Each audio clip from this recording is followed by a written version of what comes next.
As-tu déjà remarqué comme il est facile d'admirer la force des autres, mais si difficile de voir la tienne?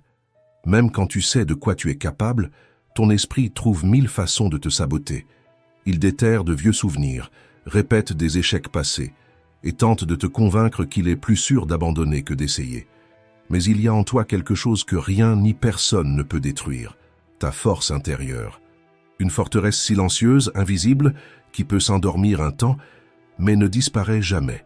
Le problème, c'est que la plupart des gens cherchent la confiance là où elle ne naît pas, dans la validation, dans les résultats, dans l'approbation des autres.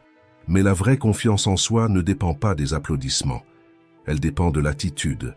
Elle s'éveille au moment où tu commences à faire davantage confiance à tes actions qu'à tes résultats.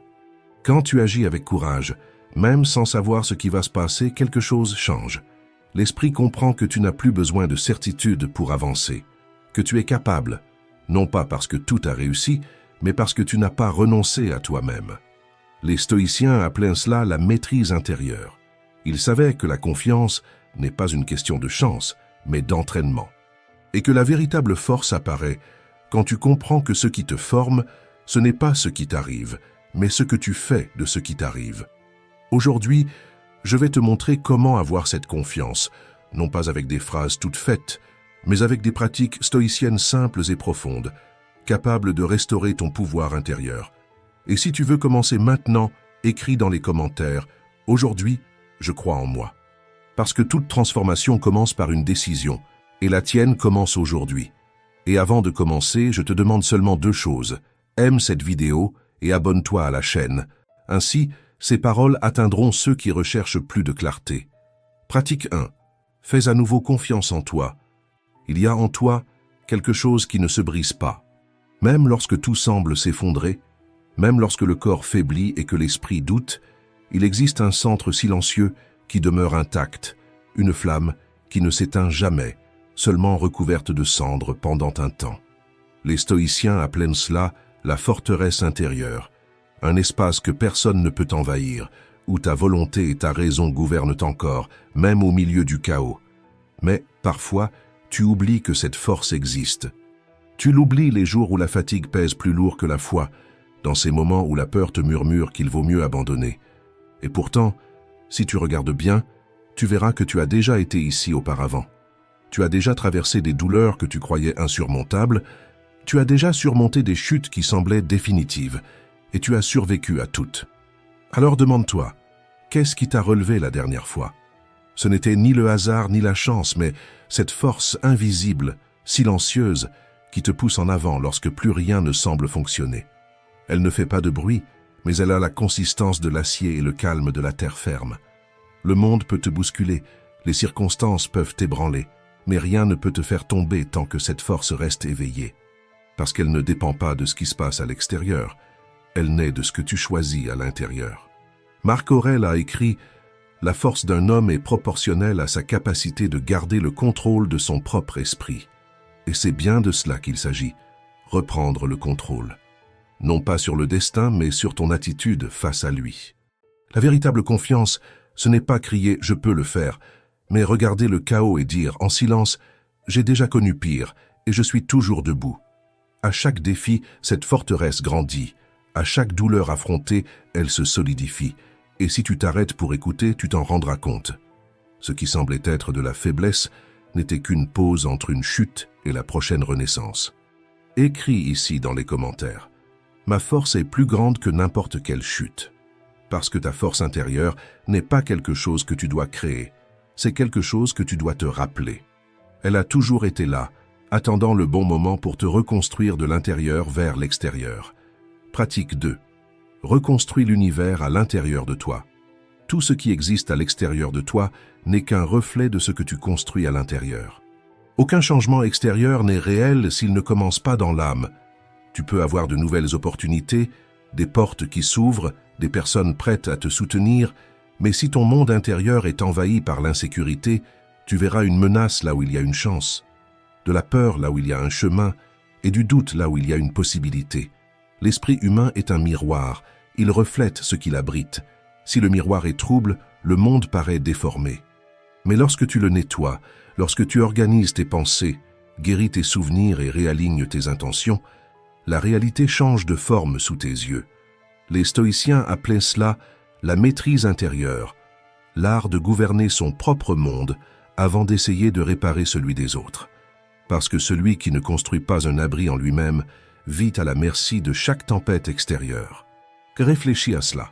L'insécurité, la peur, la comparaison, tout cela sont des murs construits par ton propre esprit.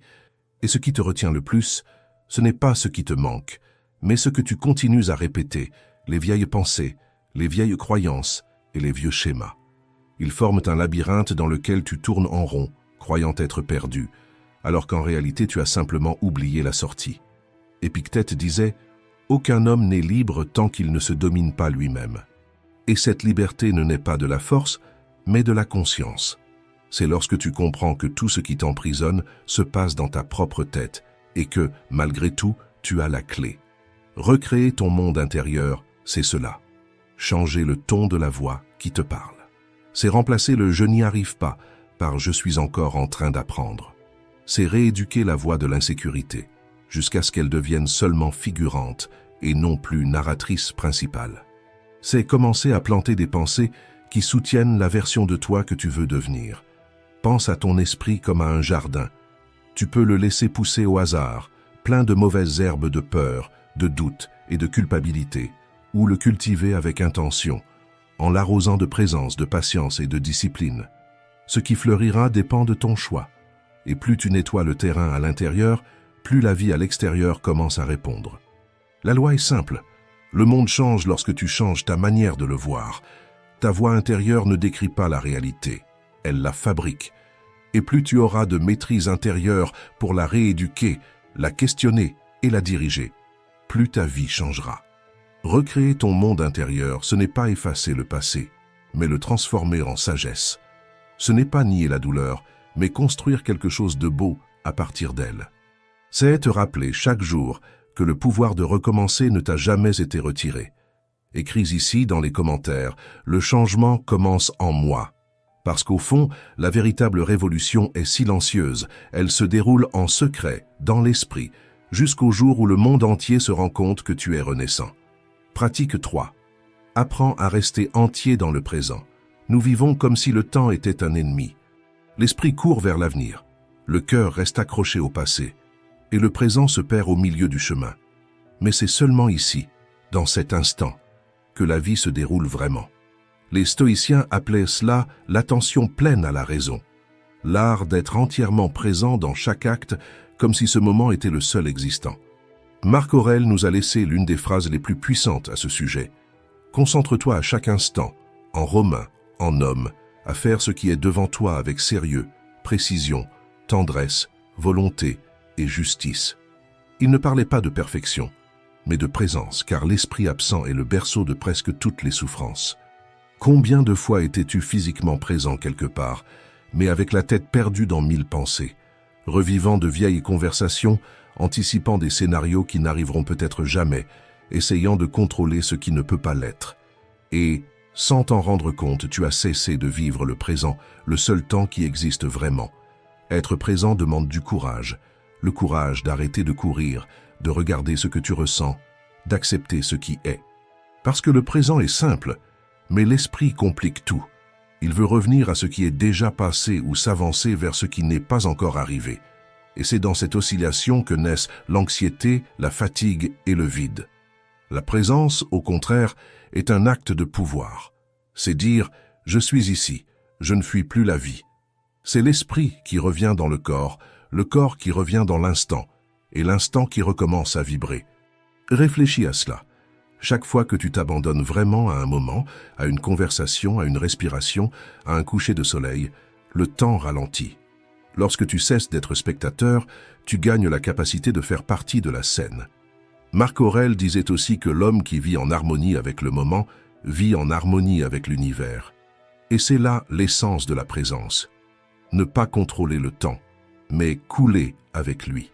La prochaine fois que tu remarques ton esprit s'égarer, respire profondément et demande-toi « Que se passe-t-il vraiment maintenant ?»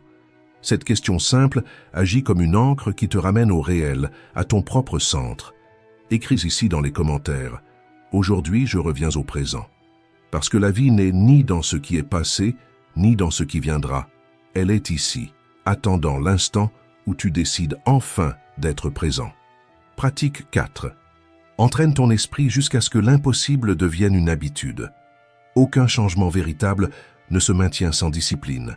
Tu peux rêver, planifier, faire des listes, regarder des vidéos et chercher de l'inspiration, mais rien de tout cela ne remplace l'acte simple de continuer, même lorsque l'envie disparaît. La discipline est le lien entre ce que tu es et ce que tu peux devenir. C'est le terrain où les rêves cessent d'être des idées pour devenir une structure. Dans un an, tes relations peuvent être différentes, ton compte en banque, ton corps, ton esprit aussi, mais seulement si tu as le courage d'agir quand personne ne te regarde, parce qu'il est facile d'être motivé au début. Difficile, c'est de persévérer les jours neutres, ceux où il ne se passe rien, où l'esprit tente de te convaincre d'abandonner. Mais c'est précisément ces jours-là que l'avenir se décide. Les stoïciens appelaient en cela la force du logos, la capacité d'agir selon la raison, et non selon l'impulsion. Épictète disait « Aucun homme n'est libre, à moins d'être maître de lui-même ». Et c'est là l'essence de la discipline. Ce n'est pas de la rigidité, c'est de la liberté. Car celui qui ne se domine pas vit esclave de sa propre oscillation émotionnelle. Pense à un archer en pleine tempête. Il n'attend pas que le vent se calme pour tirer. Il s'entraîne jusqu'à ce que le geste devienne stable, même au milieu du chaos. La discipline fait la même chose avec l'esprit. Elle crée de la stabilité lorsque tout autour tente de te détourner. Tu n'as pas besoin d'avoir envie chaque jour. Tu as seulement besoin d'accomplir ce que tu as dit que tu ferais. Et lorsque tu répètes cela suffisamment, l'effort devient une habitude. L'habitude devient un caractère, et le caractère se transforme en destin. Sénèque a écrit « La vie est comme une pièce de théâtre. Ce qui importe, ce n'est pas la durée, mais la qualité de l'interprétation. » La discipline est ce qui définit cette qualité. Elle façonne le personnage que tu es en train de devenir, scène après scène, choix après choix. Même si tu ne vois pas encore de résultats, continue. Même si le progrès te semble lent, continue. Même si personne ne comprend, continue. La discipline a ce pouvoir silencieux de transformer l'invisible en inévitable. Il y aura des jours où ton esprit dira « Je n'y arrive pas ». Réponds calmement. Peut-être pas encore, mais je continuerai jusqu'à y arriver. C'est la voie de la maturité, le son de la reconstruction, le moment précis où tu cesses d'attendre des miracles et commences à devenir ton propre miracle. Écris ici dans les commentaires « Je choisis la discipline, pas la volonté ». Car la liberté que tu cherches ne commence pas quand tout devient facile. Elle commence quand tu décides d'être fidèle à ce qui doit être fait, même lorsque le monde entier tente de t'arrêter. Pratique 5. Celui qui est reconnaissant vit dans l'abondance. L'esprit qui se plaint ne s'en rend pas compte, mais il creuse sa propre tombe. Chaque plainte est une pelle, chaque critique, une nouvelle couche d'obscurité. Et sans le remarquer, tu t'enterres vivant dans tes propres mots. Les stoïciens appelèrent cela une disharmonie avec la nature, lorsque la pensée s'éloigne de la raison et commence à tourner autour de ce qui manque. Mais ce qui manque n'est que la moitié de la vérité. L'autre moitié, ce qui existe déjà, est souvent oublié. Ralph Waldo Emerson appelait cela la loi de compensation. Tout ce que tu nourris en toi revient multiplié.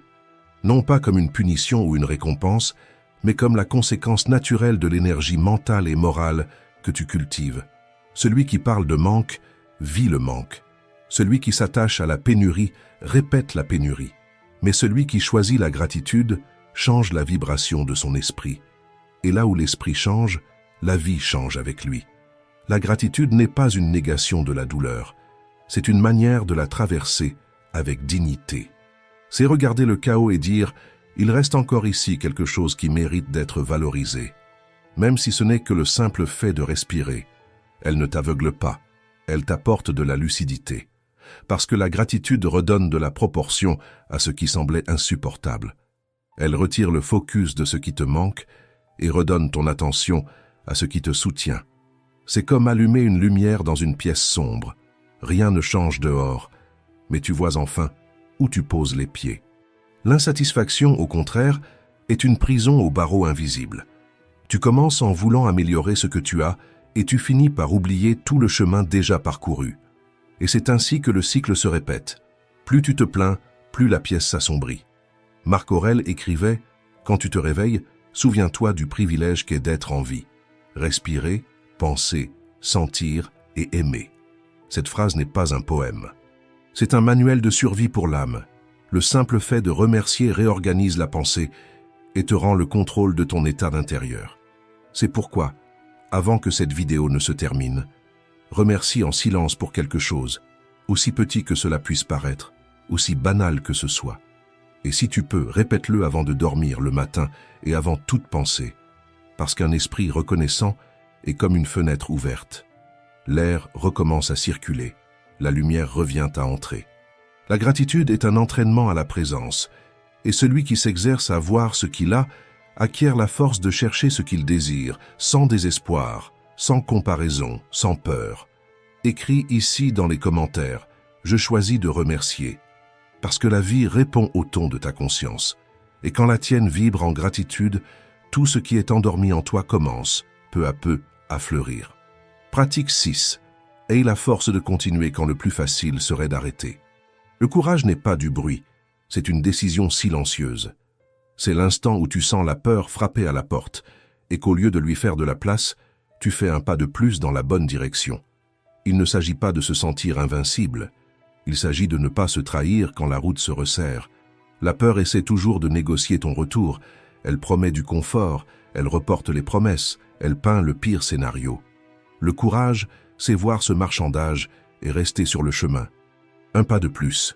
C'est ainsi que des ponts invisibles apparaissent sous tes pieds, des ponts qui ne se révèlent qu'à ceux qui continuent d'avancer. Les stoïciens savaient que l'esprit fabrique des géants. Sénèque rappelait que les difficultés fortifient l'esprit, tout comme le travail fortifie le corps. À chaque résistance affrontée, tu gagnes des fibres intérieures qu'on ne voit pas, mais qui te soutiennent quand tout vacille. Marc Aurèle renforce « Ne laisse pas l'avenir te troubler. Tu le rencontreras, s'il le faut, avec les mêmes armes de la raison qui aujourd'hui te défendent du présent. » Autrement dit, tu n'as pas besoin de garantie pour avancer. Tu as besoin de la même lucidité qui t'a déjà conduit jusqu'ici. Pense à un alpiniste dans la nuit. La montagne est la même, mais l'obscurité déforme. Ce qui le fait avancer, ce n'est pas l'absence de peur, c'est la fidélité au prochain appui. Une pierre solide, puis une autre, et encore une autre. La vie fonctionne ainsi. Lorsque tu maintiens ton pas, le chemin se révèle à la mesure de ton courage. Pour ne pas reculer, pratique 3 mouvements simples. D'abord, nomme la peur. Dis la vérité. J'ai peur d'échouer, de perdre, d'être jugé. La peur perd la moitié de sa force lorsqu'elle est mise en lumière. Ensuite, choisis le prochain pas. 5 minutes d'action valent mieux que 5 heures d'anticipation. Fais le minimum qui te garde en mouvement. Et, troisièmement, honore les micro-promesses.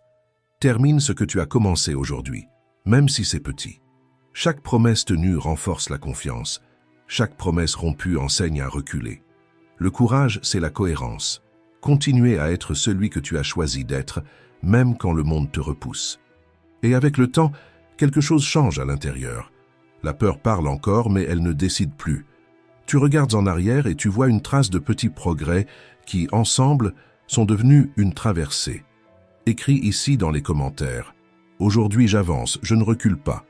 Parce que la vie n'exige pas que tu gagnes d'un seul coup, elle exige que tu persévères. Et celui qui persévère arrive. Pratique 7. La douleur est l'acier de l'âme. La douleur est la professeure que personne ne veut, mais dont tout le monde a besoin. Elle arrive sans prévenir, change les plans, brise le rythme et nous oblige à regarder à l'intérieur de nous-mêmes. On ne peut pas lui échapper, et plus on essaie de l'éviter, plus elle s'installe silencieuse dans les fissures de l'esprit. Sénèque disait « Il vaut mieux vaincre la douleur que la tromper », et cela signifie la regarder en face, sans déguisement, sans fuite, sans anesthésie émotionnelle. Car la douleur ignorée ne disparaît pas, elle change simplement de forme. Elle devient irritation, apathie, peur. Mais, affrontée avec lucidité, elle se transforme en sagesse. La douleur a un but, révéler là où il n'y a pas encore de structure. Elle montre le point exact où quelque chose en nous doit mûrir. Ce n'est pas une punition, c'est un polissage. La souffrance est le feu qui purifie le métal de l'âme. Les stoïciens savaient que nous ne contrôlons pas ce qui nous arrive, mais que nous pouvons contrôler la manière dont nous traversons ce qui nous arrive. Et ce « comment » fait toute la différence entre se perdre et se renforcer. Pense à une blessure. Si tu la recouvres trop vite, elle s'infecte. Mais si tu as le courage de la nettoyer, même si ça brûle, le corps guérit. L'âme est pareille, elle a besoin d'exposition à la vérité, de contact avec la réalité, d'espace pour cicatriser. Marc Aurèle a écrit « L'obstacle à l'action fait avancer l'action. Ce qui bloque le chemin devient le chemin. » La douleur n'est pas la fin de la route, c'est le passage le plus escarpé, celui qui te donne des muscles intérieurs que le confort ne donnera jamais. Tu n'as pas besoin d'aimer la douleur, mais tu dois la respecter, parce que c'est elle qui redonne la proportion, qui te rappelle ce qui est essentiel.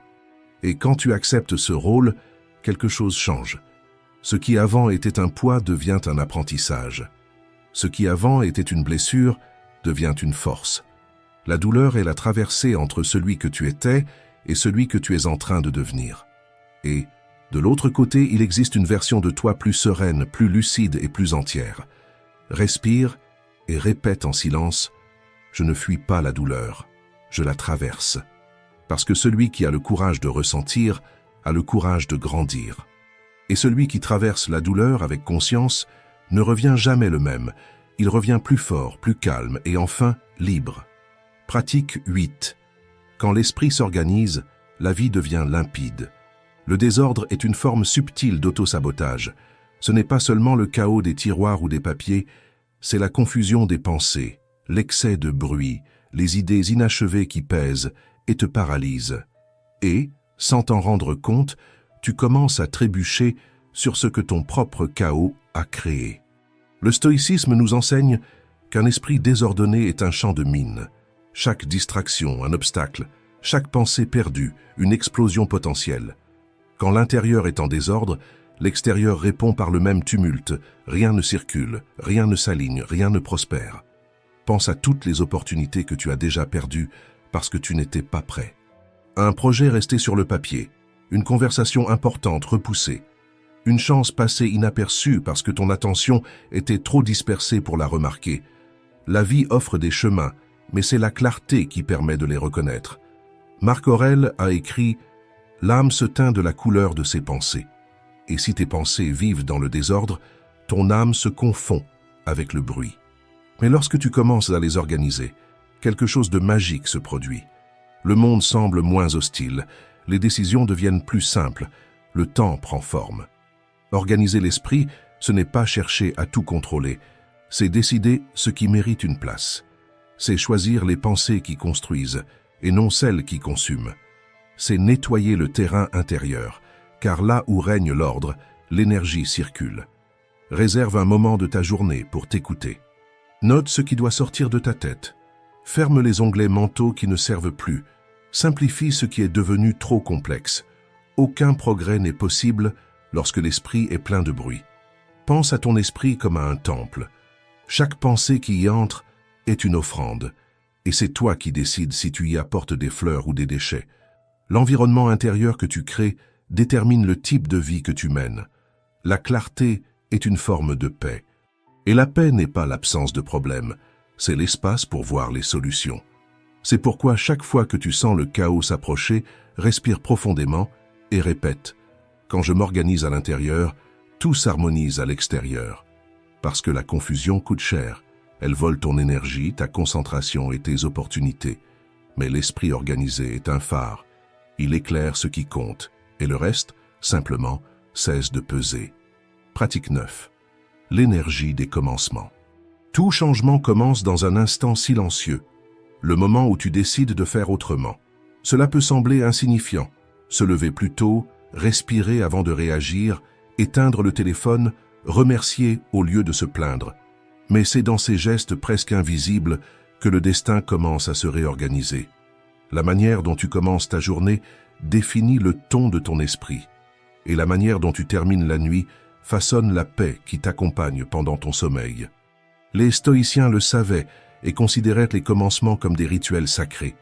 En se réveillant, Marc Aurèle écrivait « Quand tu t'éveilles, pense au privilège que c'est d'être en vie, de respirer, de penser, de sentir et d'aimer. » Il ne voyait pas l'aube comme une routine, mais comme une renaissance.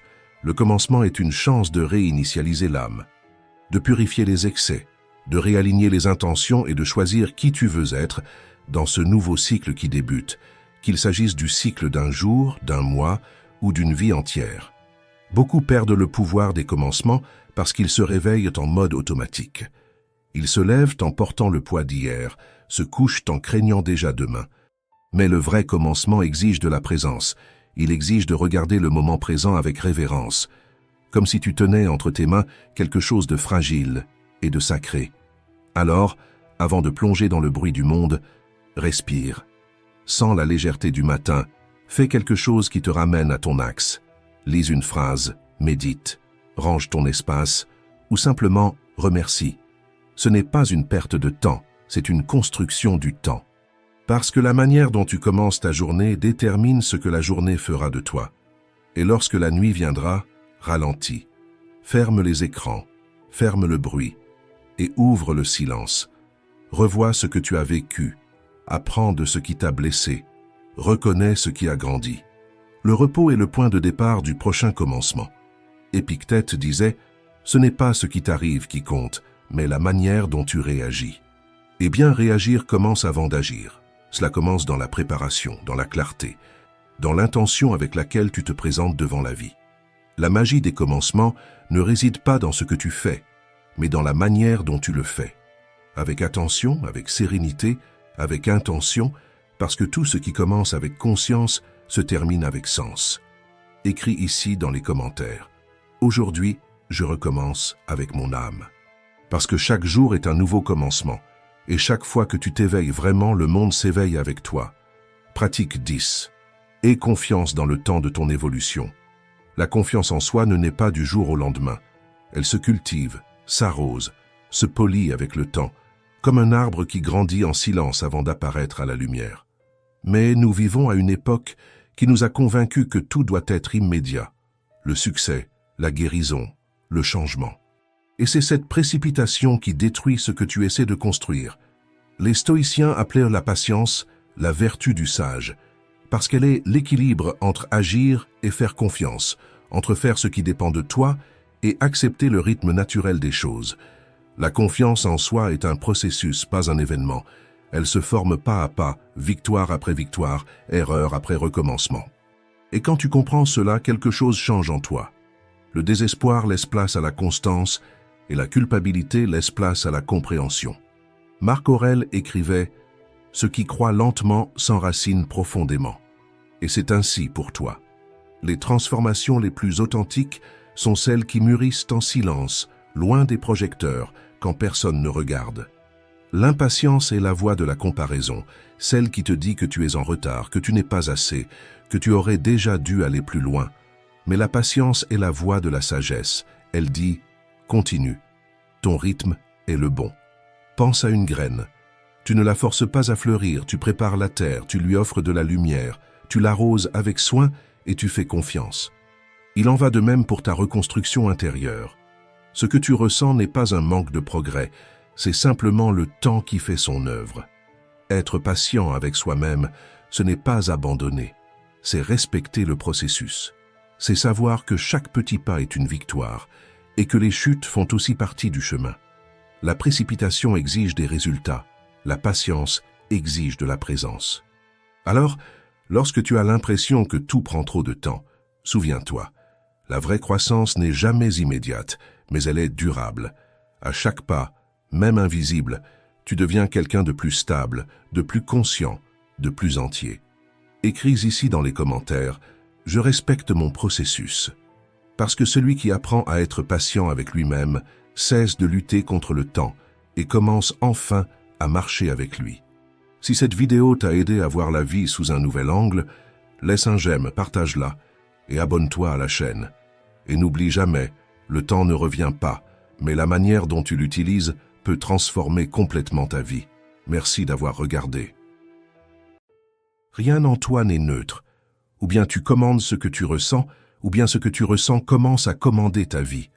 Tu ne perds pas le contrôle parce que le monde est difficile. Tu perds le contrôle lorsque tu remets le commandement de tes émotions à tout ce qui se passe à l'extérieur de toi. une phrase mal dite, un regard indifférent, un retard dans la circulation, et voilà, ton état change, comme si chaque détail avait le pouvoir de définir ton humeur. Mais le problème ne vient pas du monde, il vient de la manière dont tu l'interprètes.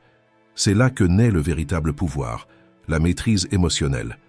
Marc Aurèle disait « Ce n'est pas ce qui arrive qui nous blesse, mais le jugement que nous portons sur ce qui arrive. » Quand tu changes ton jugement, tu changes la force de l'impact.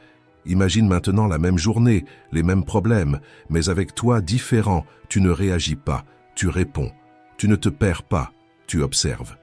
Tu n'es plus contrôlé par les déclencheurs, tu deviens le centre stable au milieu du chaos. Cette vidéo est un entraînement pour ton esprit. Tu vas apprendre à transformer l'anxiété en clarté, l'impulsion en équilibre, l'émotion en force. Et si cela a du sens pour toi, écris dans les commentaires. Aujourd'hui, j'entraîne mon intérieur, parce que c'est cela qui commence à tout changer. Non pas le monde, mais la manière dont tu l'affrontes. Aime la vidéo, abonne-toi à la chaîne, et allons directement à la première leçon. Parce qu'aujourd'hui, tu cesses d'être otage, et tu commences à diriger ton propre esprit. 1. Là où tout commence à aller mal. Si tu observes attentivement, tu verras qu'à la racine de la plupart de tes problèmes, de ton anxiété, de ta peur, de ta colère, de tes inquiétudes, il y a toujours le même schéma, des émotions intenses qui ne résolvent rien. Elles paraissent nécessaires, elles semblent prouver que tu te soucies, mais presque toujours elles font l'inverse. Elles amplifient la douleur, volent ta clarté et t'éloignent de la paix. Pense à cela. Combien de fois la colère a-t-elle réellement résolu ce qui t'irritait? Combien de fois l'anxiété a-t-elle fait que les choses arrivent plus vite? Combien de fois la peur a-t-elle empêché une perte? Ces émotions ne changent pas les faits, elles te font seulement souffrir avant l'heure. Chaque fois que tu perds le contrôle, que tu te laisses consumer par la précipitation, par l'irritation ou par la peur de l'avenir, rien ne s'améliore vraiment. La douleur ne fait que se multiplier.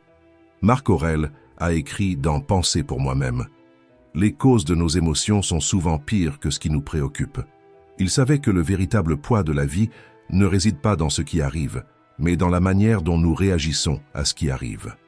Et c'est précisément là que l'esprit humain devient son propre piège. L'esprit a l'habitude de construire des tempêtes dans des verres d'eau. Un simple commentaire devient une offense, un imprévu devient une catastrophe, et un silence devient un rejet. Sans t'en rendre compte, tu te perds dans le labyrinthe de tes propres émotions, croyant lutter contre le monde, alors qu'en réalité, tu luttes contre toi-même. Ces marées émotionnelles te font croire que tu réagis à la vie, alors qu'en vérité tu t'en éloignes. Elles te volent la présence, la sérénité et la clarté de ce que tu pourrais être à chaque instant. Les stoïciens appelaient cela le trouble de l'âme, le moment où tu remets le gouvernail de ta vie aux vagues de l'impulsivité, car le problème n'a jamais été le monde, mais ce que tu as laissé le monde éveiller en toi.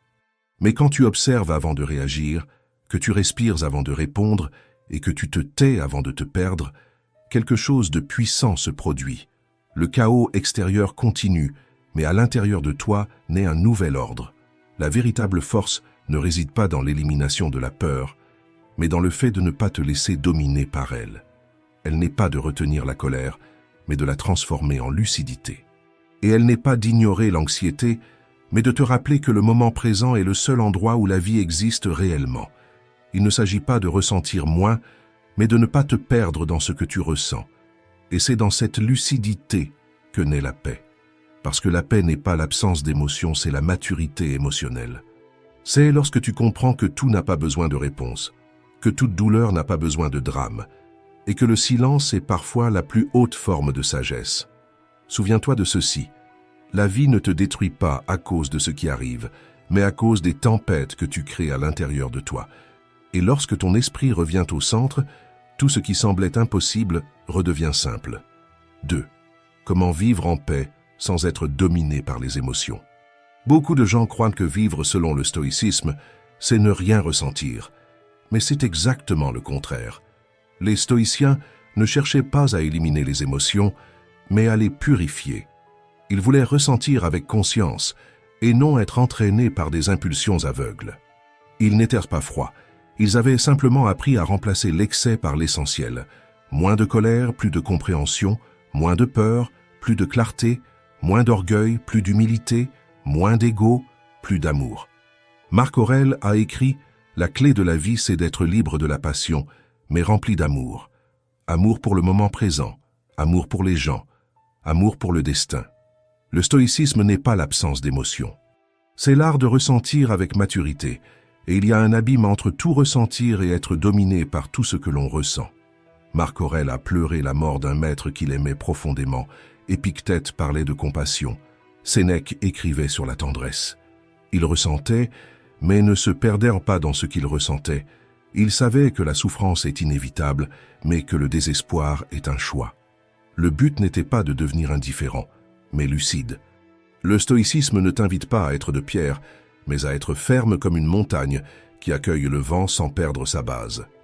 James Baldwin a écrit « La haine n'a jamais cessé de détruire celui qui est. C'est une loi immuable. » Et c'est l'une des vérités que le stoïcisme enseigne aussi. Les émotions destructrices ne blessent pas seulement le monde, elles rongent d'abord celui qui les nourrit. Avec le temps, le vrai défi est celui-ci. Deviens-tu plus cynique ou plus compatissant, plus distant ou plus humain? Car le véritable progrès n'est pas de s'endurcir, mais d'élargir sa capacité à comprendre sans se perdre au milieu du chaos. Les stoïciens parlaient des cercles de préoccupation, une métaphore créée par Héraclès. Au centre, il y a le moi, ce que tu penses, ressens et fais. Tout autour, les autres, ta famille, tes amis, ta cité, l'humanité et, enfin, toute la nature. La sagesse consiste à élargir cette attention, à rapprocher ce qui est lointain du cœur, jusqu'à comprendre que ce qui affecte l'autre t'affecte aussi. Être stoïcien, ce n'est pas se détacher du monde, c'est y participer avec conscience. C'est ressentir sans se noyer, aider sans se perdre, aimer sans dépendre. C'est prendre soin du monde sans cesser de prendre soin de soi, et prendre soin de soi sans oublier le monde. Au fond, le vrai stoïcisme n'est pas de ressentir moins, mais de ressentir mieux. C'est vivre avec le cœur éveillé et l'esprit en paix. C'est agir avec fermeté et compassion à la fois, parce que la vraie force, ce n'est pas l'absence d'émotion, mais la maîtrise de celle-ci. Et quand l'esprit reste calme, l'amour revient occuper la place que la peur avait laissée vide. Numéro 3. La colère détruit d'abord celui qui la ressent. La colère est l'un des pièges les plus anciens de l'esprit. Elle promet toujours la justice, mais livre la destruction. Elle promet la force, mais laisse la faiblesse. Elle promet le contrôle, mais elle te transforme en otage. Pense à la dernière fois où tu t'es irrité dans les embouteillages. L'autre conducteur ne t'a même pas entendu, mais tu es sorti de ton axe, tu as accéléré, tu as crié, tu t'es épuisé. Et, au final, qui a souffert? Ce n'était pas lui, c'était toi. La colère se déguise toujours en pouvoir, mais le seul corps qu'elle consume, c'est le tien. Marc Aurèle a écrit « Les conséquences de la colère sont toujours pires que ce qui l'a provoquée ». Et il avait raison, ce qui naît de la colère ne revient jamais entier. Des paroles prononcées, des attitudes impulsives, des décisions précipitées, tout cela laisse des marques que le temps n'efface pas facilement. Sénèque disait « Tu ne rendrais pas un coup de sabot d'une mule ni la morsure d'un chien ». Mais c'est exactement ce que nous faisons lorsque nous ripostons avec fureur. Nous répondons à l'instinct par l'instinct, à la douleur par la douleur, perdant la rationalité qui fait de nous des humains. La colère est une forme d'aveuglement. Elle te convainc que tu es en train de gagner, alors qu'en réalité, tu perds tout ce qui compte vraiment. Le calme, la clarté, la dignité. Et le plus dangereux, c'est qu'elle ne se contente pas de blesser les autres, elle veut te faire oublier qui tu es. Les stoïciens savaient que rien ne détruit plus vite un homme que la colère. Elle te met en guerre avec le monde. Et lorsque le monde se tait, elle te laisse en guerre avec toi-même. Au quotidien, le stoïcien est celui qui apprend à choisir le silence quand l'impulsion crie. C'est le conducteur patient, le collègue qui ne répond pas sur le même ton. L'être humain qui comprend que la sérénité est la forme la plus élevée de réponse. Parce que, au fond, la colère ne punira jamais l'autre. Elle te punira toujours toi en premier. Et lorsque la poussière retombe, c'est toi qui dois gérer les décombres.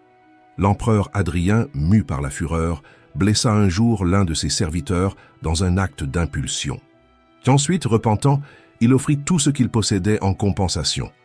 Mais le serviteur blessé répondit « Je ne veux rien, je veux seulement récupérer mon œil. » Et c'est là le destin de celui qui agit par colère. s'apercevoir trop tard qu'il est des choses qui ne peuvent pas être défaites. Dans une dispute, il vaut toujours mieux laisser l'autre camp repentant que blessé. C'est pourquoi la prochaine fois que tu sens le feu monter, souviens-toi, la colère brûle d'abord celui qui la porte. Respire, recule, réfléchis. Le calme peut sembler une faiblesse, mais c'est lui qui gagne toutes les batailles que la colère commence. Numéro 4. Tes sentiments sont ta responsabilité. Personne ne peut te mettre en colère.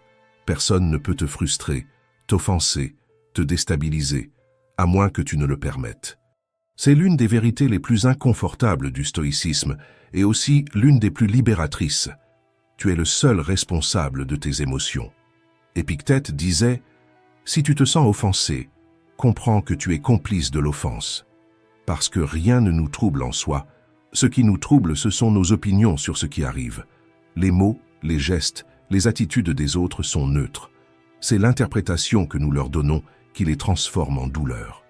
C'est pourquoi lorsque quelqu'un t'irrite, ce qui s'est réellement passé n'est pas une offense, mais un choc entre deux perceptions, celle de l'autre et la tienne.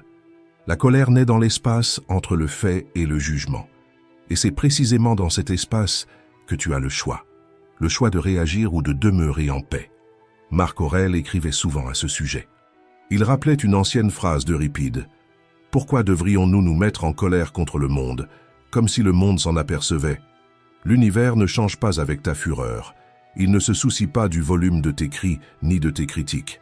La seule chose qui change vraiment, c'est ton état intérieur et presque toujours pour le pire. » Les stoïciens savaient que la colère, le ressentiment et la rancune ne blessent pas l'autre, mais le caractère lui-même.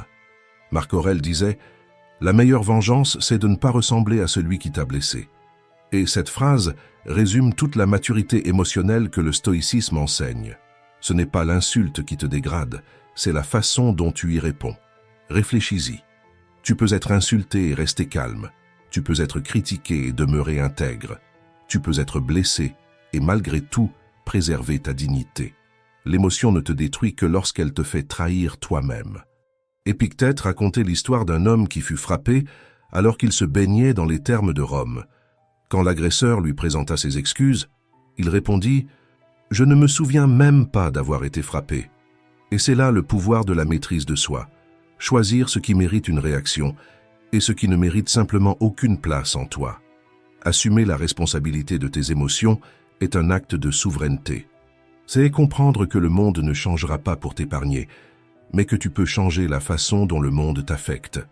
Alors, la prochaine fois que quelque chose t'irritera, demande-toi, est-ce que je veux vraiment remettre mon pouvoir à cela? Parce que celui qui se maîtrise est libre, et celui qui est libre n'a plus besoin de vaincre personne, sinon lui-même. 5. La colère ne résout jamais rien, elle ne fait que détruire. À la racine de tant d'erreurs, de tant de chutes et de remords, il y a toujours le même point commun, la colère. Elle arrive déguisée en courage, mais ce n'est qu'un désordre maquillé. Elle promet la justice, mais ce qu'elle livre, c'est le chaos. Et presque toujours, une fois passée, elle laisse ce goût amer du regret. Les stoïciens le savaient. L'un des premiers philosophes à conseiller un empereur romain disait « Chaque fois que tu sens la colère s'approcher, César, ne dis rien et ne fais rien avant d'avoir récité toutes les lettres de l'alphabet. » C'était un rappel que l'esprit a besoin de temps pour reprendre le contrôle. Que la colère n'est pas un signe de force, mais un signe de perte de direction. Pense à toutes ces fois où l'impulsion t'a fait dire quelque chose que tu ne voulais pas, agir sans réfléchir, détruire en quelques secondes ce que tu avais mis des années à construire. La colère est rapide, mais ses ravages sont profonds. Elle crée des blessures que le temps met longtemps à guérir, et certaines ne s'effacent jamais.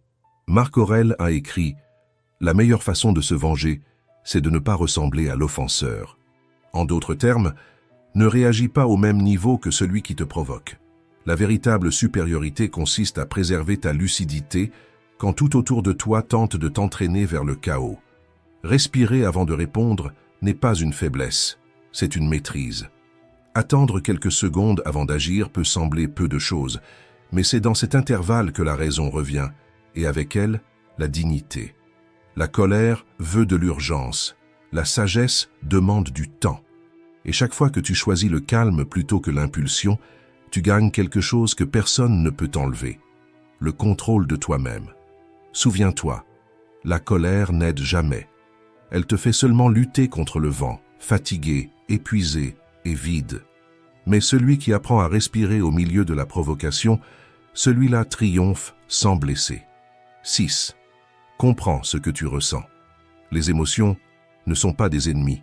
Le problème n'est pas de trop ressentir, mais de ne pas savoir quoi faire de ce que l'on ressent.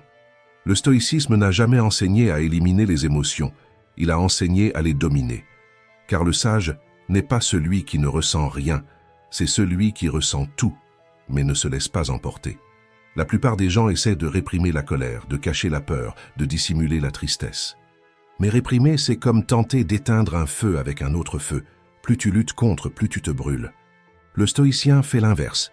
Il observe, il ressent, mais d'un point de vue plus élevé. Il regarde en lui-même et dit « Je suis en colère. Pourquoi? D'où cela vient-il? Qu'est-ce que je peux en apprendre ?» C'est là la différence entre être dominé et dominer.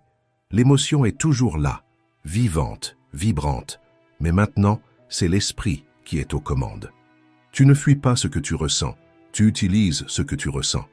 La colère peut être transformée en énergie pour agir. La peur peut devenir attention et prudence. La tristesse peut se changer en réflexion et en empathie. Et la joie, lorsqu'elle est équilibrée, se transforme en gratitude. Les stoïciens savaient que le secret ne réside pas dans le fait d'effacer les émotions, mais de les canaliser. Épictète disait que l'homme sage utilise tout ce qui arrive comme matière pour son progrès. Même le chaos intérieur peut être transformé en force, s'il est compris. Pense à un athlète en pleine compétition. S'il perd le contrôle, il est vaincu avant même la fin du jeu. Mais s'il ressent la colère et la transforme en concentration, en discipline, en élan maîtrisé, l'émotion devient puissance. Comme l'a dit l'entraîneur Phil Jackson, utilise l'émotion, mais ne la laisse pas t'utiliser. Mark Twain a écrit « Ma vie a été remplie de terribles malheurs, dont la plupart ne sont jamais arrivés. » Et c'est là l'essence. L'esprit crée plus de douleur que la vie. Mais lorsque tu apprends à observer tes sentiments sans t'y noyer, tu découvres quelque chose de profond, que l'émotion est un outil, pas un tyran.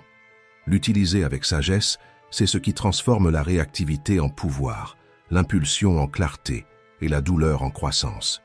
Et c'est ainsi que vit le stoïcien. Non pas sans émotion, mais avec l'émotion sous direction. 7. Pensez, réagissez et commandez comme un leader émotionnellement fort. Imaginez le poids de gouverner un empire. Chaque matin, Marc Aurèle recevait des nouvelles qui feraient s'effondrer n'importe quel homme ordinaire. Guerre, trahison, épidémie, perte. Personne n'apportait de bonnes nouvelles à l'empereur. Et pourtant, il devait garder l'esprit ferme, le cœur calme et le regard clair parce que, tandis que tous autour de lui s'agitaient, on attendait de lui l'équilibre. Dans « Penser pour moi-même », il a écrit « Sois comme le rocher contre lequel les vagues se brisent et la mer autour de toi s'apaise. » Cette phrase révèle l'essence du véritable leader, celui qui, au milieu de la tempête, ne devient pas une partie d'elle. Le stoïcisme ne demande pas l'absence d'émotion, mais la maîtrise. Marc Aurèle savait que sa peur, sa colère ou son anxiété ne pouvaient pas diriger ses décisions, car le prix à payer serait le destin de millions de personnes. Ce qu'il ressentait importait moins que ce qu'il devait faire. Et c'est cela qui différencie celui qui réagit de celui qui commande. Des siècles plus tard, le général James Mattis, l'un des plus grands stratèges modernes, emportait le livre « Penser pour moi-même » avec lui dans toutes ses missions de guerre.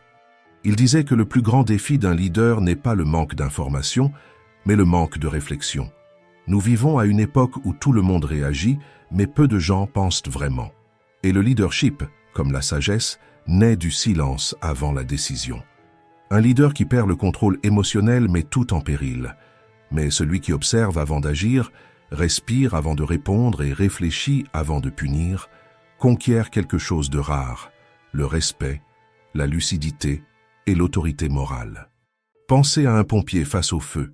Alors que le chaos domine, il doit garder l'esprit froid pour sauver des vies. Une seconde de perte de contrôle peut tout coûter. Il ressent la peur comme tout le monde, mais il a appris à agir avec calme, même sous pression, parce qu'il sait que la panique multiplie le danger. C'est cette sérénité au cœur du chaos qui définit le véritable leader. Le même principe s'applique à toute personne qui dirige, que ce soit une équipe, une famille ou soi-même. Car diriger, c'est avant tout garder son centre lorsque le monde perd le sien. Marc Aurèle a affronté de véritables tempêtes et a survécu à toutes, non pas parce que le monde s'est apaisé, mais parce qu'il a appris à être le rocher. Et c'est là la leçon. Le véritable pouvoir ne réside pas dans le contrôle des autres, mais dans le contrôle de soi, lorsque tous les autres le perdent. 8. Ton âme n'a pas été faite pour vivre enchaînée. L'esclavage n'existe pas seulement dans les chaînes visibles, il vit en silence à l'intérieur de ceux qui ne savent pas dire non à eux-mêmes. Sénèque disait « Tous sont esclaves de quelque chose, de l'argent, du plaisir, de la gloire ou de l'opinion des autres. » Et c'est vrai, aujourd'hui, l'esclavage moderne est mental. Certains sont esclaves de leur dépendance, d'autres de la précipitation, d'autres encore du besoin constant d'approbation. Ils peuvent sembler libres, mais ils vivent en obéissant à ce qui les contrôle. La liberté commence lorsque tu te poses une question simple. Qui est aux commandes, moi ou mon impulsion? Le physicien Richard Feynman s'en est rendu compte un matin lorsqu'il a ressenti un désir soudain de boire. Il n'était pas alcoolique, mais cette impulsion l'a dérangé car elle venait d'un endroit qu'il ne contrôlait pas. Et il a compris que, s'il n'était pas capable de résister à quelque chose d'aussi petit, il pouvait être esclave de n'importe quoi. Il en fut de même pour le général Dwight Eisenhower. Pendant 40 ans, il a fumé 4 paquets de cigarettes par jour, jusqu'à ce qu'un médecin lui dise « Cela est en train de vous tuer ». Il a répondu « Alors, je me suis donné l'ordre d'arrêter ». Et il n'a plus jamais allumé une seule cigarette. Cette phrase résume l'essence même de l'autodiscipline. Se donner des ordres à soi-même et les exécuter. Épictète, qui naquit littéralement esclave, disait que beaucoup d'hommes libres vivaient en captivité, prisonniers de leurs désirs et de leurs habitudes. Lui-même enchaîné, était libre intérieurement, car la liberté n'est pas de faire ce que tu veux, c'est d'avoir le pouvoir de ne pas faire ce qui te détruit. Et c'est ici que le stoïcisme devient pratique et non théorie. Tous ont quelque chose qui les gouverne, la nourriture, le téléphone, la comparaison, la peur, le plaisir immédiat. Mais ce qui définit l'homme fort, c'est la capacité de décider avec conscience et non par impulsion. Quand tu ressens l'envie d'abandonner, de manger ce que tu ne devrais pas, de perdre ta concentration, de réagir avec colère, pense « Qui est aux commandes maintenant ?» Si c'est l'instinct, tu es esclave. Si c'est la raison, tu es libre. La discipline est la forme la plus élevée de liberté, parce qu'elle te permet d'agir avec intention et non par dépendance. Ce n'est pas réprimer les désirs, c'est ne pas être dominé par eux. Et au fond, c'est la question qui sépare les hommes ordinaires des grands. Contrôles-tu ton esprit ou est-ce encore lui qui te commande? 9. La vie met à l'épreuve ceux qui osent évoluer. Tu n'es pas la première personne à vivre des temps difficiles, ni le premier à regarder autour de toi et à avoir l'impression que le monde s'effondre. Avant nous, d'autres ont déjà vécu sous des gouvernements corrompus, des guerres, des injustices et des crises. Et pourtant, ils ont survécu. Les stoïciens le savaient. Ils ont vécu sous l'empire de Néron, l'une des périodes les plus sombres de l'histoire de Rome, et malgré cela, ils ont trouvé la paix au cœur du chaos. Sénèque, Marc Aurèle, Épictète. Tous avaient compris ce que beaucoup oublient aujourd'hui. Tu ne peux pas contrôler le monde, mais tu peux contrôler ce que le monde éveille en toi. Le problème n'est pas le désordre extérieur, mais la quantité de ce désordre que tu laisses entrer en toi. Tu n'as pas besoin de réagir à chaque nouvelle, ni de t'indigner à chaque injustice, car la colère constante t'épuise, le pessimisme te paralyse, et l'excès d'information te vole ta sérénité. La vie exige que nous payions un prix pour exister, et les stoïciens appelaient cela « payer les impôts de la vie ». Ce sont les coûts inévitables du fait d'être vivant, l'imperfection des gens, les embouteillages, les retards, la frustration, l'attente, les pertes. Et Sénèque disait « paie les impôts de la vie avec joie », car résister à tout ce qui ne te plaît pas, c'est comme se battre contre la pluie, tu te mouilles pour rien. La vie ne te présentera pas d'excuses pour l'endroit où elle t'a placé, mais elle te donnera toujours quelque chose avec quoi travailler. Et c'est à partir de cela, de ce que tu as maintenant, que tu dois construire. Accepter, ce n'est pas se résigner, c'est comprendre qu'il existe des choses qui ne seront jamais sous ton contrôle. Épictète appelait cela l'art de l'acquiescement, la sagesse de consentir à ce que la vie impose sans se révolter. Quand tu comprends cela, quelque chose change. Le chaos continue, mais tu cesses d'être entraîné par lui. Tu apprends à observer sans te perdre, à agir sans désespoir, à vivre sans tant de résistance. Pense à une ville ancienne, pleine de trous dans les rues, au trafic chaotique, aux bruits et aux imprévus, et pourtant débordante de beauté, de musique et de vie. C'est ainsi que le monde est, et se plaindre de lui, c'est comme se plaindre que l'océan ait des vagues. Il y a un coût à vivre. Il y a de la frustration, de l'injustice et de la douleur, mais il y a aussi de l'apprentissage, de la beauté et de la gratitude. Et le secret stoïcien est celui-ci: payer les impôts de la vie avec sérénité, car ce que tu acceptes te libère, et ce à quoi tu résistes t'emprisonne. Au fond, la vie est comme une ville imparfaite, mais pleine de charme. Tout ne sera pas juste, tout ne sera pas facile, mais tout est une occasion de grandir. Tu n'as pas besoin d'une histoire parfaite, tu as besoin d'une attitude ferme. Tu n'as pas besoin de conditions idéales, tu as besoin de clarté pour agir à partir de celle que tu as. Car celui qui accepte sa propre réalité retrouve le pouvoir de la transformer. Accepte ce que tu ne peux pas changer, transforme ce que tu peux, et avance avec dignité. Car se plaindre ne change pas le monde, mais accepter avec sagesse te change, toi. L'acceptation n'est pas une reddition, c'est une force canalisée. C'est le moment où tu cesses de gaspiller ton énergie à vouloir déplacer les murs et que tu commences à construire des portes. Quand tu comprends que le monde n'a pas été fait pour s'adapter à toi, mais pour te façonner, te polir, te renforcer. Les stoïciens n'ont jamais parlé d'abandon. Ils parlaient d'agir à partir du réel et non à partir de la fantaisie de ce que les choses devraient être. Et c'est justement pour cela qu'ils étaient inébranlables, parce qu'ils n'attendaient pas le scénario parfait pour agir. Ils faisaient ce qu'il fallait faire, avec ce qu'ils avaient, là où ils étaient. La maturité arrive quand tu réalises que la vie ne te doit rien. Elle t'offre simplement un champ de bataille, et la manière dont tu te bats définit qui tu es. Certains choisissent la révolte et s'épuisent, d'autres choisissent l'acceptation et deviennent sages. Accepter, c'est regarder le chaos et dire « malgré tout, je continue ». C'est avancer le cœur ferme, même quand tout semble incertain. C'est comprendre que la réalité n'est pas une ennemie, c'est le terrain où tu prouves ta force.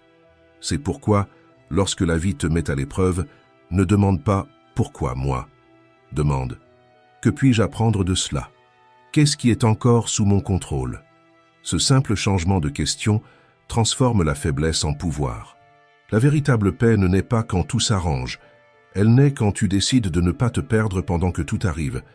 Alors, avant de quitter cette vidéo, écris dans les commentaires « J'accepte ce qui est et je reste en paix ». Répète cette phrase jusqu'à ce qu'elle devienne une partie de ta manière de vivre. Car à partir du moment où tu agis avec conscience et non avec révolte, la vie cesse d'être une ennemie et commence à devenir une alliée. La liberté ne consiste pas à contrôler le vent, mais à apprendre à ajuster les voiles, même en pleine tempête.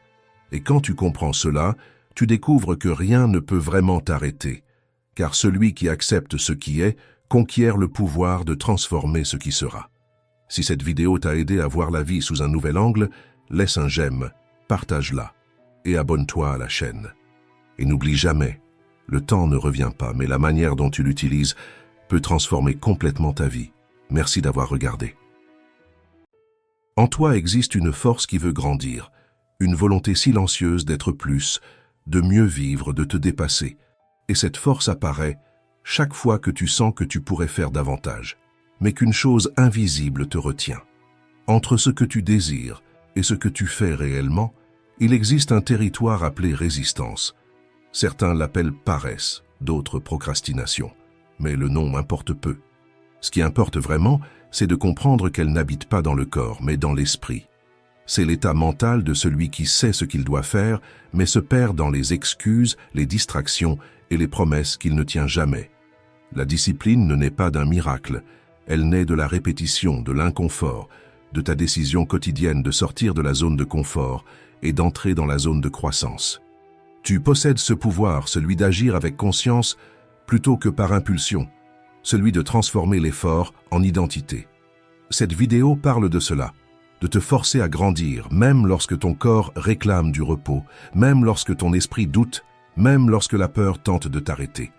Écris dans les commentaires « Aujourd'hui, je choisis la discipline. Je suis stoïcien. » Cela peut sembler simple, mais c'est ta première victoire, celle de te maîtriser toi-même.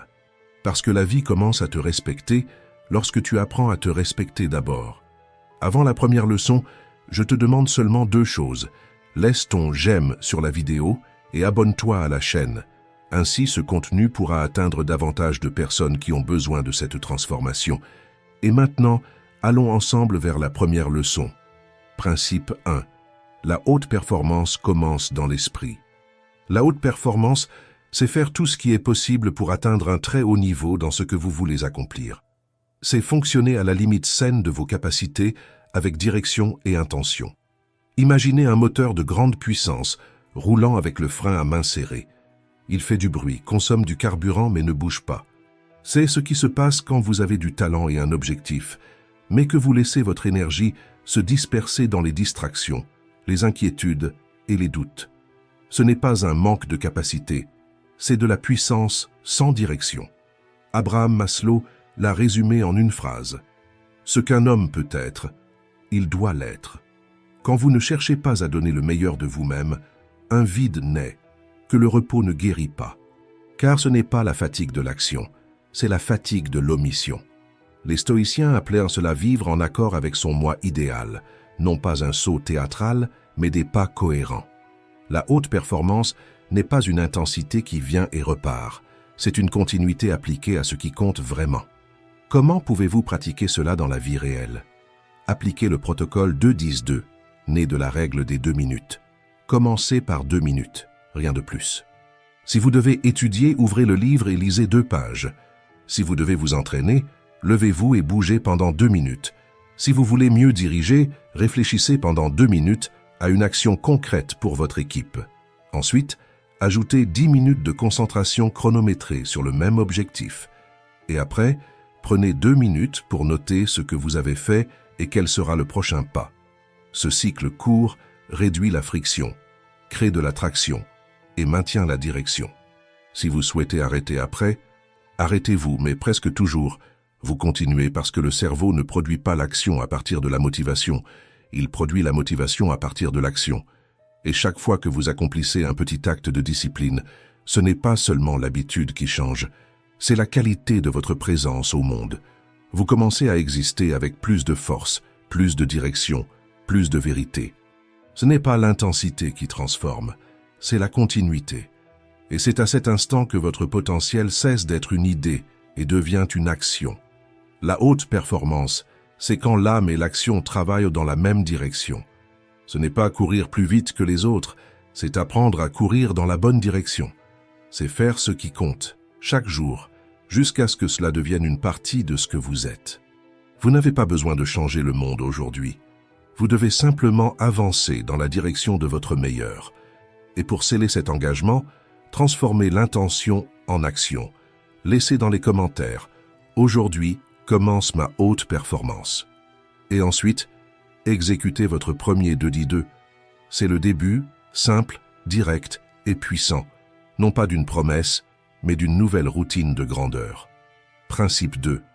Brûle le pont du confort. Toute croissance commence par un déséquilibre. Pense à une graine. Avant de fleurir, elle doit se rompre. De l'extérieur, cela semble être une destruction. À l'intérieur, c'est une transformation. Ce qui était écorce se brise, ce qui était obscur devient espace, et ce qui était enfermé trouve une nouvelle direction. De la même façon, tu ne deviens stable qu'en acceptant d'être ébranlé. La plupart des gens confondent confort et sécurité, mais trop de confort devient stagnation. C'est comme une eau stagnante. Elle paraît calme, mais avec le temps, elle pourrit. Tu veux évoluer, mais tu continues à vouloir que tout reste pareil, la même routine, les mêmes habitudes, les mêmes pensées. Pourtant, rien de nouveau ne naît de ce qui ne change pas. Tu veux un exemple simple. Tu ne gagnes pas en résistance sans fatiguer ton corps. Tu ne développes pas le courage sans affronter la peur. Tu ne trouves pas la clarté sans traverser le chaos. Tu ne peux pas être un leader sans supporter d'abord l'inconfort d'apprendre à gérer les gens. Et personne ne devient un bon communicant sans briser la stabilité de la timidité, en se trompant, en bégayant, en affrontant le regard des autres. Sénèque a écrit « La difficulté révèle ce que l'homme est ». Il ne parlait pas de la souffrance comme d'un châtiment, mais comme d'un instrument, parce qu'à chaque fois que la vie te fait perdre ton équilibre, elle te montre où il y a encore de la place pour grandir. Et c'est là que beaucoup abandonnent. Quand la douleur du changement arrive, ils préfèrent retourner dans le territoire connu, même s'il est petit. C'est la même chose qui arrive à de nombreux gagnants de loterie. Du jour au lendemain, ils reçoivent une somme capable de tout changer. Maison, routine, cercle social, identité. Mais en peu de temps, ils reviennent au même niveau financier qu'avant. Le changement est venu de l'extérieur, mais à l'intérieur, rien ne s'est transformé. La richesse soudaine exige de nouvelles habitudes, de nouvelles décisions, de nouvelles responsabilités. Et sans préparation émotionnelle, le cerveau fait ce qu'il sait faire le mieux.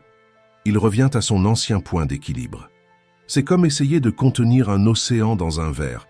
Sans structure intérieure, l'excès déborde. Selon des recherches citées par Forbes et Time Magazine, la plupart des gagnants perdent tout, parce qu'ils ne parviennent pas à soutenir le nouveau niveau émotionnellement, revenant au niveau de sécurité qu'ils connaissent, celui que l'inconscient juge supportable. Maintenir un changement ne dépend pas seulement de la volonté, mais de ce que tu peux assumer psychologiquement et émotionnellement. Et c'est la raison pour laquelle tant de gens régressent. Quand l'extérieur change plus vite que l'intérieur, l'esprit ramène tout en arrière. Le manque de structure intérieure fait que même les plus grandes réussites deviennent temporaires. Ce que nous appelons stabilité peut n'être qu'une complaisance déguisée en paix, un port sûr qui ne demande aucun effort, mais qui n'engendre pas non plus de croissance. Refuser l'inconfort, c'est refuser sa propre maturation. Et tout ce que tu évites d'affronter revient déguisé, demandant une nouvelle chance d'être résolu. Ce qui ne te met pas au défi t'affaiblit. Et ce mécanisme de fuite, ce repli émotionnel, est une mort lente pour ton progrès. Tu veux vraiment t'améliorer? Alors brise l'équilibre artificiel qui te maintient stagnant. Mets-toi un peu plus au défi. Entraîne-toi jusqu'à la fatigue. Étudie jusqu'à ce que ton esprit proteste. Parle même si tu as peur. À chaque rupture, tu reconstruis une partie plus forte de toi-même. La pratique stoïcienne de cette leçon est simple. Choisis, chaque jour, une petite instabilité volontaire. Lève-toi plus tôt, fais ce que tu évites, dis ce qui doit être dit. Commence ce que tu repousses depuis des semaines. Ces petites fractures construisent la vraie solidité, celle qui ne dépend pas des circonstances, mais de la force intérieure. La stabilité n'est pas le point de départ, c'est le résultat de celui qui a affronté le déséquilibre et qui est resté debout. Et chaque fois que tu brises le confort, quelque chose en toi se réorganise, plus ferme, plus lucide, plus vivant. Alors, garde cette phrase comme un engagement envers toi-même. Aujourd'hui, je choisis de sortir du confort. Parce que c'est ainsi, en agissant, même avec la peur, que tu élargis ta capacité émotionnelle et que tu prépares ton esprit à soutenir des niveaux de vie plus élevés. Allons à notre leçon 3. Elle va réveiller en toi une nouvelle chance de rêver. Principe 3. Crée une vision d'avenir qui t'inspire à agir maintenant. Quand tu te sens bloqué, ce n'est presque jamais par manque de capacité, mais par manque de direction. Il n'y a pas d'énergie dans le présent lorsqu'il n'existe pas un futur qui t'inspire. L'esprit humain a besoin d'une image qui le tire vers l'avant, quelque chose qui justifie l'effort d'aujourd'hui. Sans cela, même les petits défis deviennent insupportables et la routine se transforme en une prison invisible. Pense-y ainsi, la motivation est comme une corde tendue entre le présent et le futur. Quand le futur disparaît de ton esprit, la corde se rompt et tu tombes dans l'ennui, la procrastination, la fatigue qui ne vient pas du corps, mais du manque de sens. C'est pour cela que tant de gens commencent avec énergie et abandonnent en chemin. Ils veulent changer de vie mais ne savent pas exactement pourquoi.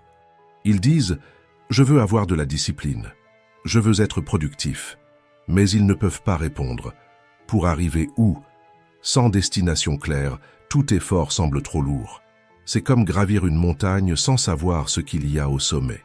Au début, il y a de l'enthousiasme, mais bientôt vient le découragement, parce que le corps se fatigue et que l'esprit ne comprend pas la raison de continuer. C'est ce qui arrive à ceux qui commencent à s'entraîner sans but, à étudier sans objectif, ou à travailler sans une vision plus grande que le salaire du mois. Sans un « pourquoi » réel, la discipline meurt. La neuroscience l'explique clairement. Quand tu relies une action à un but concret, le cerveau libère de la dopamine, l'hormone de la motivation. Mais quand tu agis sans but, l'esprit interprète l'effort comme une souffrance, non comme un progrès. C'est pourquoi le problème n'est pas le manque de force, mais le manque de direction émotionnelle. Nietzsche disait « Celui qui a un pourquoi peut supporter tous les comment ». Et c'est cela qui définit la trajectoire de ceux qui grandissent, non la vitesse, mais la clarté du chemin. Avoir une vision d'avenir, c'est comme allumer une torche au milieu du brouillard. La route ne change pas, mais tu commences à voir où tu poses les pieds. L'effort prend un sens et le mouvement acquiert une âme. C'est pourquoi programme ton futur par des gestes concrets. Prends une feuille et décris ta journée idéale d'ici 2 ans. Comment te réveilles-tu? Où travailles-tu? Quel genre de personne es-tu devenu? Ensuite, transforme cette vision en un plan pratique. Choisis un objectif qui te défie et dont tu sois fier de marcher vers lui. La taille n'a pas d'importance. Ce qui compte, c'est d'avoir une direction. Parce que le futur n'est pas un lieu où tu arrives, c'est un lieu que tu construis pas à pas. Et chaque fois que tu avances vers une vision, la fatigue laisse place à l'énergie, la peur à la clarté et la paresse à la discipline. Et souviens-toi, sans vision, même l'effort le plus noble se perd. Avec une vision, même l'obstacle devient une marche. Dans les commentaires, écris « Je décide de créer mon futur ». Parce que quand tu sais pourquoi, le comment finit toujours par apparaître. Principe 4. Cesse de voir l'effort comme un sacrifice. Imagine un athlète à 5 heures du matin sortant s'entraîner alors que le reste du monde dort encore. Pour celui qui regarde de l'extérieur, cela semble être un sacrifice. Pour lui, c'est une direction. Le problème, c'est que beaucoup de gens associent la discipline à la douleur, comme si s'améliorer était une forme de punition. Mais l'effort n'est pas une souffrance. Ce qui différencie l'effort du sacrifice, c'est le sens. Le sacrifice naît quand tu luttes contre quelque chose qui n'a plus de sens, un travail qui te rend malade, une routine qui ne te représente plus, un objectif qui n'est plus le tien.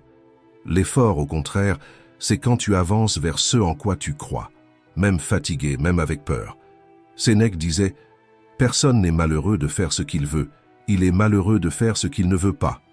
Et c'est exactement là que réside la différence. L'effort a du sens, le sacrifice, non. Un pianiste qui s'exerce 8 heures par jour ne se punit pas, il se prépare. Un entrepreneur qui passe ses nuits à bâtir sa propre entreprise ne se sacrifie pas, il construit sa liberté.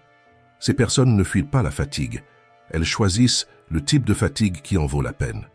Et c'est un choix que peu ont le courage de faire, car il est plus facile de se plaindre du poids de l'effort que d'assumer le poids du choix. Mais la vérité, c'est que toute évolution exige de l'énergie, et tu ne deviens maître de ta vie que lorsque tu décides où cette énergie sera dépensée. Tu peux la dépenser à te plaindre, ou à construire, à résister ou à apprendre, à te plaindre de l'effort, ou à utiliser l'effort comme outil. La différence entre celui qui grandit et celui qui reste immobile, ce n'est pas le talent, c'est la perception. Celui qui appelle tout un sacrifice se paralyse. Celui qui comprend que l'effort est un investissement avance. Parce que lorsque tu comprends le pourquoi, le comment cesse de peser. La discipline cesse d'être une punition et devient la conséquence naturelle de celui qui sait ce qu'il veut. Il y a un moment où la constance cesse d'être une souffrance et devient une identité. Tu ne le fais pas parce que tu dois, tu le fais parce que c'est ce que tu es devenu. Et à ce moment-là, l'effort cesse de faire mal, car il s'aligne avec qui tu es réellement. C'est pourquoi, avant d'appeler quelque chose un sacrifice, demande-toi, est-ce que cela m'approche ou m'éloigne de mon but? Si cela t'approche, c'est de la croissance. Si cela t'éloigne, c'est une prison. Les stoïciens appelaient cela vivre en accord avec la nature, ce qui signifie agir selon ta raison et non selon les contraintes des autres. Quand le but guide, le poids se transforme en force. Ce qui fait mal cesse d'être un sacrifice lorsqu'il a du sens. La pratique stoïque de cette leçon est simple. Remplace le « je dois le faire » par « je choisis de le faire ». Le choix change le poids et la conscience change ton énergie. Supprimer le mot « sacrifice » ne revient pas à nier l'effort, mais à libérer l'effort de la souffrance. Parce que la véritable croissance ne naît pas de ce que tu endures, mais de ce que tu décides de transformer. Principe 5. Le secret pour agir sans avoir besoin de motivation. Pense à quelqu'un qui essaie de changer sa vie par la force. Il fait des promesses, fixe des objectifs, commence avec intensité. Mais au bout de quelques jours, il est épuisé, démotivé et avec la sensation d'avoir échoué. La vérité, c'est que le problème n'est pas le manque de volonté, mais le fait d'en dépendre chaque jour comme d'un carburant infini. On ne construit pas la discipline avec des pics d'énergie, mais avec des systèmes qui réduisent la friction entre ce qu'il faut faire et le moment d'agir. Le secret n'est pas de lutter contre la paresse, mais de créer des chemins où l'action devient ton standard. La neuroscience l'explique. Chaque fois que tu répètes une action, le cerveau économise de l'énergie en créant une voie neuronale. Avec le temps, cette voie devient une route, et ce qui était difficile devient automatique. Mais le cerveau ne répète pas ce qui fait mal, il répète ce qui récompense.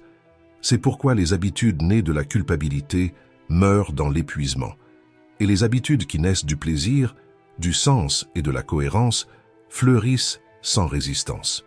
Il existe 5 motivations capables de transformer l'effort en constance.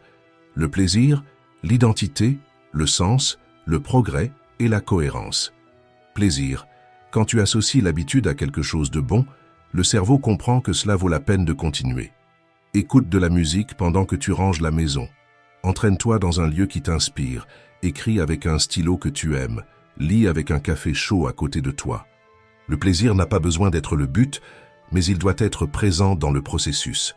Le cerveau ne cherche pas ce qui est juste, il cherche ce qui est agréable, alors rends le juste agréable. Identité. Tu n'as pas besoin d'agir comme quelqu'un qui essaie, mais comme quelqu'un qui est déjà. Ne dis pas « j'essaie d'être discipliné ». Dis « je suis une personne disciplinée qui tient ses promesses ». L'esprit croit à ce que tu répètes, et le corps suit ce que l'esprit croit. La véritable transformation commence quand la répétition crée l'appartenance, quand le nouveau comportement cesse de paraître étrange et commence à te ressembler. Le troisième est le sens. Quand l'action a une signification, l'effort trouve sa direction. Tu ne lis pas pour finir le livre, tu lis pour devenir quelqu'un de plus lucide.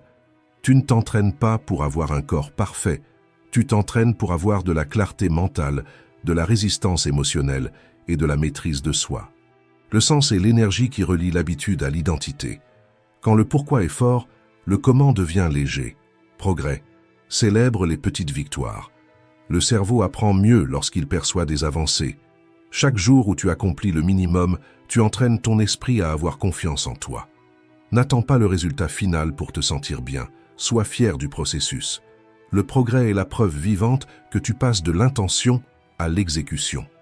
La constance ne naît pas de la motivation, mais de la satisfaction de voir que l'effort d'hier est devenu la structure d'aujourd'hui. Et enfin, la cohérence. Aligne ce que tu penses, ressens et fais. Rien ne draine plus d'énergie que de vivre en contradiction. Quand l'habitude reflète tes valeurs, la constance cesse d'être un poids et devient une paix. Tu n'as pas besoin de te forcer quand ce que tu fais est en harmonie avec la personne que tu veux devenir. La cohérence donne du sens à la routine, et une routine pleine de sens est une forme silencieuse de liberté. Épictète disait « Rien de grand ne se crée soudainement ». Et cette phrase explique le pouvoir de l'habitude, elle transforme l'effort en nature, le mouvement en identité. La discipline, lorsqu'elle mûrit, cesse d'être une lutte contre soi-même et devient un état naturel d'ordre intérieur. La pratique stoïcienne de cette leçon est la suivante. Réduis la taille de la tâche, mais augmente la fréquence. De petites actions répétées avec conscience construisent des résultats inébranlables.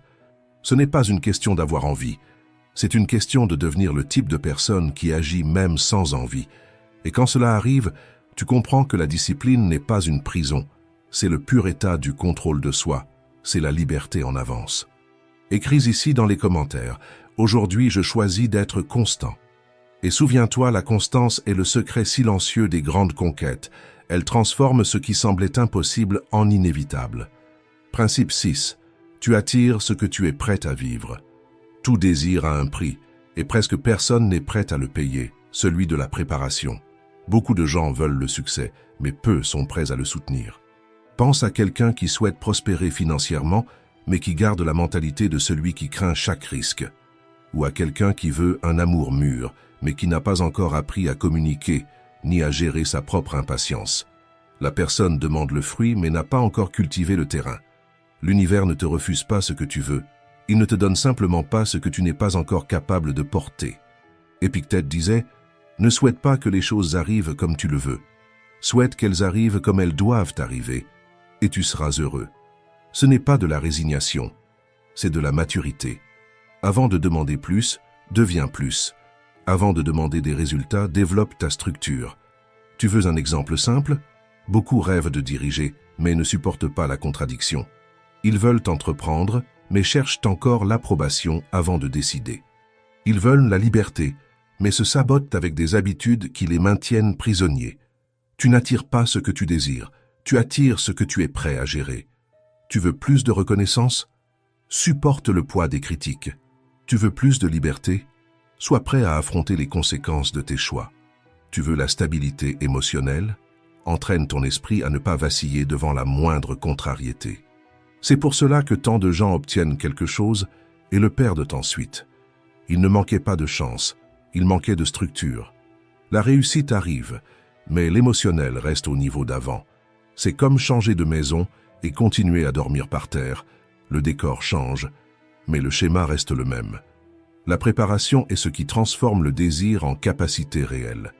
Et cette préparation n'est pas théorique, elle est quotidienne, mentale, pratique. C'est l'entraînement à rester calme sous la pression, à soutenir des décisions difficiles, à faire ce qui doit être fait même sans garantie. Marc Aurèle a écrit « L'action doit toujours être guidée par la raison, non par l'émotion. » Et c'est là le point central. La vie va tester tout ce que tu dis vouloir. Elle va te présenter de petites épreuves, et chacune d'elles pose la même question.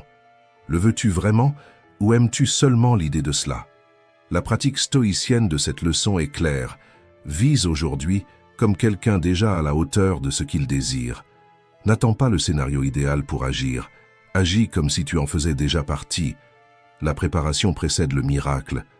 La phrase que tu dois te répéter est « Aujourd'hui, je deviens digne de ce que je désire. » Parce que rien n'est plus puissant qu'une personne qui a compris que l'avenir qu'elle veut se construit déjà à travers les attitudes qu'elle choisit aujourd'hui. Principe 7. Persévérance inépuisable. Comment garder le cap jusqu'à la victoire? Imagine quelqu'un essayant d'allumer un feu par un jour de vent. Il gratte l'allumette, la flamme s'éteint. Il réessaie, le vent souffle. Il essaie encore une fois, et cette fois, il protège le feu avec ses mains. Ce n'est que lorsqu'il apprend à protéger ce qui naît que le feu prend. Avec les rêves, c'est la même chose. La persévérance n'est pas de l'obstination, c'est du soin. C'est l'art de soutenir ce qui est encore fragile, jusqu'à ce que cela devienne assez fort pour brûler seul. Ce qui cause le plus d'abandon, ce n'est pas le manque de capacité, mais le manque de patience. Beaucoup veulent des résultats immédiats, et lorsqu'ils ne viennent pas, ils confondent le temps de la construction avec l'échec. Mais rien de ce qui grandit vraiment ne fleurit sans d'abord créer des racines profondes. Il est facile de planter un désir. Difficile est de continuer à arroser lorsque la terre semble encore vide. Et c'est dans ces jours-là, dans ces moments où il semble que rien ne se passe, que la plupart se perdent, car le silence de l'attente trompe. Mais la vérité, c'est que pendant que tu travailles, le temps travaille aussi. Et quand les deux s'alignent, ce qui paraissait lointain commence à bouger. Marc Aurèle a écrit « L'obstacle est le chemin ». Il ne parlait pas de supporter la douleur comme un martyr, mais d'utiliser chaque difficulté comme une partie de l'entraînement de l'âme. La persévérance ne naît pas du succès, elle naît du frottement. C'est le frottement qui polit le diamant, c'est la résistance qui renforce le muscle, c'est la lenteur qui mûrit le fruit. Et il en va de même à l'intérieur de toi. Mais il existe une erreur subtile qui détruit la persévérance, la hâte déguisée en urgence. Tu veux planter aujourd'hui et récolter demain. Tu veux commencer un projet et être reconnu en une semaine. Tu veux entraîner ton esprit et te sentir déjà éclairé. Mais la vie ne répond pas au délai. Elle répond à la profondeur de ta préparation. Le temps n'est pas un obstacle sur le chemin. Il est le sol même où la victoire prend racine. Persévérer, c'est comprendre que le processus n'existe pas pour te punir, mais pour te prouver. c'est faire confiance au fait que le retard apparent est en réalité le temps dont ton caractère a besoin pour accompagner la taille de tes rêves. Ceux qui ne le comprennent pas abandonnent non par faiblesse, mais par impatience, et échangent la croissance contre le soulagement. Épictète disait « Aucun homme n'est libre tant qu'il n'est pas maître de lui-même ». La persévérance, c'est cette liberté, la capacité de continuer sans dépendre de l'humeur, de la motivation ou des applaudissements. C'est la foi pratique de celui qui croit que, tôt ou tard, l'effort se transforme en résultat. Si tu veux développer cette force, alors cesse de regarder ce qui manque et commence à voir combien de chemins tu as déjà parcouru. L'esprit abandonne lorsqu'il regarde la distance. Le cœur continue lorsqu'il se souvient du but. À chaque pas, le cerveau apprend que tu es quelqu'un qui termine ce qu'il commence. Mais il se passe quelque chose de plus profond. Ta perception de l'effort change. La fatigue cesse d'être une ennemie et devient un signe de croissance. La neuroscience montre qu'à chaque fois que tu traverses une difficulté sans abandonner, le cerveau réajuste ton niveau de tolérance à la frustration. Et c'est là l'une des plus grandes formes de pouvoir humain. Non pas éliminer les défis, mais élargir ta capacité à les supporter. Plus tu supportes sans te briser, plus tu gagnes d'espace intérieur pour grandir. La patience cesse alors d'être une attente passive et devient une sagesse active, la capacité de continuer à semer même sans voir germer. C'est ainsi que la persévérance cesse d'être une vertu théorique et devient un état naturel de maturité. La pratique stoïcienne de cette leçon est simple. Choisis un objectif et engage-toi à le poursuivre assez longtemps pour traverser l'ennui. Car c'est là, dans l'ennui, que la plupart s'arrêtent, et c'est là que le véritable progrès commence. Persévérer, ce n'est pas ne jamais douter. C'est continuer même quand tu doutes. C'est choisir de faire un peu plus confiance que tu n'as peur, d'agir un peu plus que tu ne te plains, d'essayer un peu plus que tu ne crois pouvoir. Et, à la fin, comprendre que le temps n'a jamais été ton adversaire, il a toujours été ton allié le plus patient. La persévérance n'est pas la force qui crie victoire, c'est la voix sereine qui dit « Je ne suis pas encore arrivé, mais je ne me suis pas arrêté ». La patience est le sol où tout ce qui a de la valeur mûrit, les relations, la sagesse, les résultats et même la paix intérieure. Celui qui apprend à attendre avec un but ne perd pas de temps. Il construit les fondations d'une vie qui dure. Si cette vidéo t'a aidé à voir la vie sous un nouvel angle, laisse un j'aime, partage-la et abonne-toi à la chaîne. Et n'oublie jamais, le temps ne revient pas, mais la manière dont tu l'utilises peut transformer complètement ta vie.